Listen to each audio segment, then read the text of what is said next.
They are admired, awarded, and treated as examples of perfection. But behind the cameras, what really sustains this fame? From hushed scandals to comments that reveal who they truly are, these Korean actors prove that success doesn't always come with merit. Today, you'll discover who are the 5 names of famous Korean actors who definitely don't deserve the fame they have. Lee Byung-hun is one of those figures that the public idolizes almost by instinct. His name has become synonymous with prestige, talent, and elegance, as if it were impossible to question the greatness of his trajectory. He is, without a doubt, a technically brilliant actor. He has mastery of expression, presence, and intensity. But when we talk about deserving fame, it's impossible to ignore what exists behind this impeccable image that the industry insists on protecting. For much of his career, Lee Byung-hun was sold as a symbol of the mature, reliable man, an example of professionalism. However, the 2014 scandal involving a blackmail case revealed a much less glamorous side. 2 women alleged to have compromising recordings of him making charged comments. The situation by itself was enough to destroy the reputation of many other artists. But with Lee, the opposite happened. He was defended by the press, spared from media lynching, and months later was already back in major projects as if nothing had happened. That's where the discomfort begins. His fame seems shielded by a system that separates common artists from the untouchables. When it comes to Lee Byung-hun, talent seems to serve as a free pass for any slip-up to be relativized. South Korea, known for its moral rigidity, has an evident double standard, one for young idols and another for cinema legends. And Lee is the biggest example of this privilege. While many saw their careers collapse over unconfirmed rumors, he survived public accusations and continued as a brand ambassador, the face of campaigns, and protagonist of prestigious dramas. This isn't just talent, it's institutional protection. It's undeniable that he carries an impeccable filmography, but he also carries a series of attitudes that cast doubt on the type of respect his fame demands. What the public sees as artistic rebirth may actually be the result of carefully orchestrated image management. Whenever his reputation wavers, a new project emerges with a redemptive message, a silent hero role, an emotional speech. It's the classic reconstruction manual: appeal to emotion and erase the past with a new character. When time passes and collective memory settles, the industry rewrites history. And that's precisely why many people question whether Lee Byung-hun really deserves the pedestal he's on. He deserves recognition for being talented, but he doesn't deserve the aura of figure above error that surrounds him. Fame should come with responsibility, but in his case, the brilliance of art has always seemed more important than ethics. That's why his reputation continues to be one of the most controversial in Korea, admired by some, silently swallowed by others. Yeo Jin-goo is a phenomenon built with surgical precision. From childhood, he was presented as the golden boy of Korean television, polite, charismatic, with a precocious talent that enchanted directors and audiences. But over the years, what was once spontaneous admiration became carefully nurtured idolatry. He grew up under spotlights and today is treated by the media as an essential, almost untouchable actor. The problem is that this fame doesn't seem to come only from talent. It also comes from constant shielding that prevents him from being seen with the humanity that every artist should have. The most symbolic episode of this bubble happened in 2025, when his account ended up following a profile with explicit adult content. Instead of dealing with the situation naturally, the agency released a statement attributing the click to an employee error. It was a rushed attempt to protect the image of the perfect boy. The issue isn't the mistake, it's the reaction. The public realized that Yeo Jin-goo is treated like a glass product, an actor who can't err, can't be human, because the entire marketing strategy is based on the idea of purity, sensitivity, and moral perfection. This type of construction is dangerous because it transforms artists into fixed characters. In every interview, every commercial, Yeo Jin-goo appears with the same controlled smile, the same moderate language, the same expression of exemplary humility. All very beautiful, but also very rehearsed. When the image is stronger than the truth, fame stops being achievement and becomes narrative. And that's the essence of the problem. Yeo Jin-goo may be good, but the fame he has is greater than what he's actually delivered so far. In practice, he repeats variations of the same role: the emotionally wounded youth, the pure good guy, the introspective and noble boy. There's a lack of risk, lack of daring. But instead of demanding evolution, the industry continues selling the idea that he is the new golden generation. The public buys it because they want to believe. After all, following an actor's growth from childhood creates an almost paternal relationship of affection. But this empathy shouldn't be confused with artistic merit. The point is that Yeo Jin-goo represents a recurring phenomenon in Korean culture, that of actors molded to fit perfect archetypes. He is the portrait of a planned, polished, protected fame, a fame that, although it seems deserved, was inflated by nostalgia and marketing. That's why he enters this list not as a villain, but as a symbol of a generation of celebrities built to please. tease, not to provoke. He is a real talent, yes, but wrapped in an artificial shine that makes him less genuine and more fabricated than the public would like to admit. Tae-hyun is the type of name that sparks automatic sympathy. The public sees him as Korea's big brother, the simple, funny, charismatic, and honest guy who always chooses light and familiar roles. For decades, he built an image of a common man with a giant heart, and this archetype worked perfectly until the moment the mask began to crack. The problem isn't that he's a terrible actor. The problem is how much Korea insists on pretending that nothing he did shook his credibility, as if charisma were a moral safe conduct. In 2019, Tae-hyun was caught in a scandal involving illegal gambling. He, along with other colleagues from the show 2 Days and One Night, made bets on golf matches, exchanging large amounts of money. In a country that treats gambling as a crime, this was seen as serious. The most curious thing, however, was how the case was handled. The broadcaster suspended the show for a few months. He apologized publicly, and shortly after, returned to the spotlight with new projects, variety shows, and commercials. The storm passed too quickly. For a common actor, the scandal would mean the end. For Tae-hyun, it meant only a strategic pause. The narrative built after the case reinforced the myth. He was portrayed as a remorseful man, with a good heart, who just made a silly mistake. The Korean industry, which is usually merciless, treated Cha as an exception, and the public, enchanted with his image as an exemplary family man, accepted the apology as if it were both confession and redemption. And that's where the imbalance lies. When empathy replaces responsibility, fame becomes privilege. Since then, his career has continued virtually intact. He continues participating in TV shows, making films, and maintaining advertising contracts,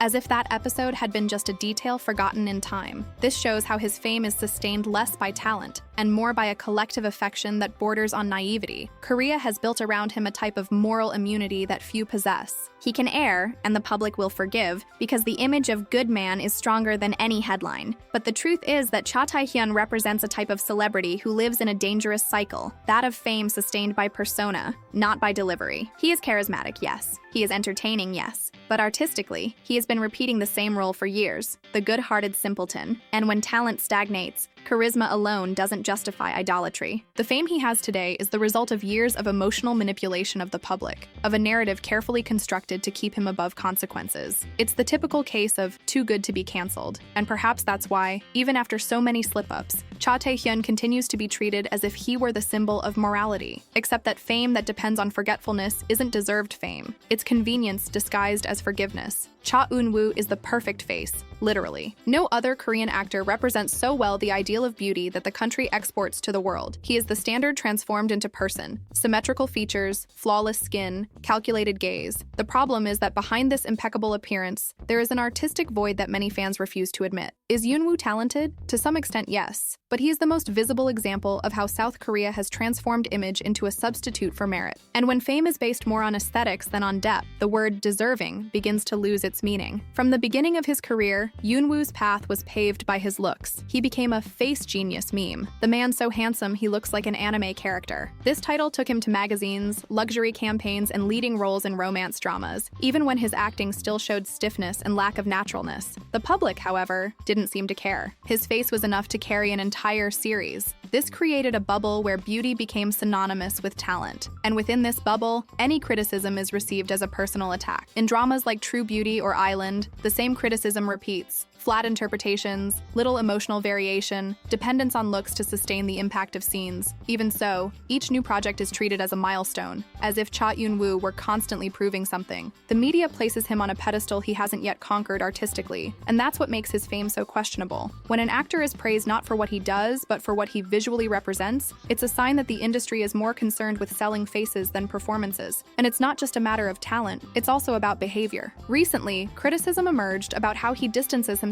from the public in interviews and events, seeming more like a marketing figure than a real artist. Everything about him is controlled, rehearsed, strategically polished. He's the perfect package for the Instagram era, but emptied of authenticity. He doesn't need to expose himself because beauty does the work for him. And as long as this aesthetic continues to generate clicks, contracts, and fans, no one will demand evolution. Cha Eun-woo is the modern portrait of manufactured fame. He has become a mirror of the superficiality that dominates part of the industry. Beautiful faces, silent hearts, safe performances. The public idolizes him because he represents the perfection everyone desires, but no one can achieve. Yoo Yeon-seok is the type of actor that the Korean industry loves to push as an example of elegance, discipline, and character. He's handsome, articulate, and has presence. That kind of discreet presence that makes the public believe they're before someone balanced, reliable, even spiritualized. He's the face of the perfect professional, but he's also one of the clearest cases of how fame can be built on a foundation of carefully fabricated image. Because behind the image of good behavior, there are controversies and attitudes that call into question whether all this aura is really deserved. The most recent happened in early 2024, when an employee of a luxury condominium in Seoul accused Yoo Yeon-seok and his friends of verbally humiliating him. The man, who worked as security, said the actor had mocked his appearance and questioned whether he had ever dated, in a mocking tone. The accusation quickly went viral on social media, and the case became one of the most talked about topics in the country. For a few days, the image of the exemplary actor crumbled. His agency, Starship Entertainment, reacted immediately, saying the allegations were false and threatened to sue the accuser. Shortly after, the security guard withdrew the accusation and the case was closed, but the damage to the image remained. The problem is that even before the scandal, there were already comments about his behavior behind the scenes, about the cold way he treated crews and extras, and even about his tendency to cultivate an image of intellectual actor, when in practice his interviews sounded excessively rehearsed. In addition to this episode, in a 2016 interview that went viral again in December 2024, Yoo Yeon-seok made a comment considered deeply misogynistic. During the promotion of the film The Mood of the Day, the actor stated he believed that the way a woman dresses reveals the degree of her interest in a man. He literally said that if a woman wears revealing or translucent clothes when going out with him, he understands this as a sign of attraction. But if she is too covered up, he interprets it as disinterest, as if she were erecting a barrier. He even insinuated to co-star Moon Chae-won that the reason she couldn't date was precisely the fact that she dressed conservatively. The video resurfaced after the success of his drama, When the Phone Rings, and the public reacted by calling him a red flag and toxic. The statement was criticized for objectifying women and reducing personality to appearance, revealing a sexist and outdated view that strongly contrasts with the image of refined and sensitive actor he cultivated for years.